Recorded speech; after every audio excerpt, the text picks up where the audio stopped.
Et je suis vraiment de ceux qui pensent que quand on vous dit, bon, on va interdire ça pendant 3 ans, si on ne fait rien qui va dans le sens, on va pouvoir lutter contre les herbes grâce à des prairies temporaires, grâce à du miscanthus, grâce à du chanvre et ce genre de choses, si vraiment il n'y a rien qui est fait pour cette transition agroécologique, il va de soi que ce discours est insupportable. Moi, je serais agriculteur, je serais stigmatisé de la façon dont ils le sont aujourd'hui, sans solution alternative, je ne supporterais pas. Je vous le dis tout de suite, je ne supporterais pas. Donc, il faut être clair.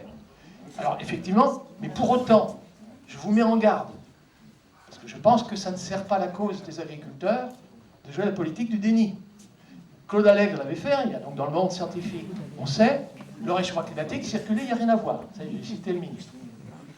Mais commencer à dire, oui, mais les autres sont de la merde, et de toute façon, nous, on ne fera de progrès que si les autres perturbateurs endocriniens en émettent. Alors, ça, auprès du grand public, faites très attention. C'est inaudible. Si vous dites, moi, je ne ferai un effort que quand tout le monde fera un effort, alors là, je vous dis tout de suite, les gens considèrent, moi, je vais vous présenter comme victime et vous présenter comme complice. Ça, je pense, ça vous fait le plus grand tort. Je vois ça dans toutes les assemblées. Ah non, mais vrai, hein. Moi, je vois des gens qui souffrent énormément de ce que vous appelez l'agribashing, hein. Mais dans cet agribashing, il y a le fait... J'ai des souvenirs du président de la FDSEA de Côte d'Armor. Il y avait à l'époque, c'était Dacian Solos, le commissaire européen, et c'était Stéphane Le Foll qui était le ministre. Je faisais une conférence. Et voilà que le président, attention, il a un rôle politique encore aujourd'hui, hein. Il me dit, monsieur Dufumier, vous savez très bien que les algues vertes, c'est pas l'azote, c'est le phosphate.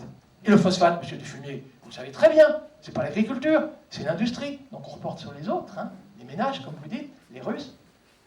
Et, alors évidemment, c'était de l'ordre du mensonge et du déni. Certes, le phosphate fertilise les algues vertes, mais c'est bien le surplus d'azote qui est à l'origine des algues vertes sur le littoral breton. Inutile de vous dire, pour avoir tout le public contre lui, il avait réussi son coup. Alors vraiment, je vous invite à être très prudent. Oui, inévitablement, il faudra produire moins et mieux. Ça, c'est la thèse que je défends. Mais commencer à dire, non, non, les dangers ne sont pas l'antibiorésistance, c'est la consommation d'antibiotiques. Non, non, alors là, je suis désolé, hein.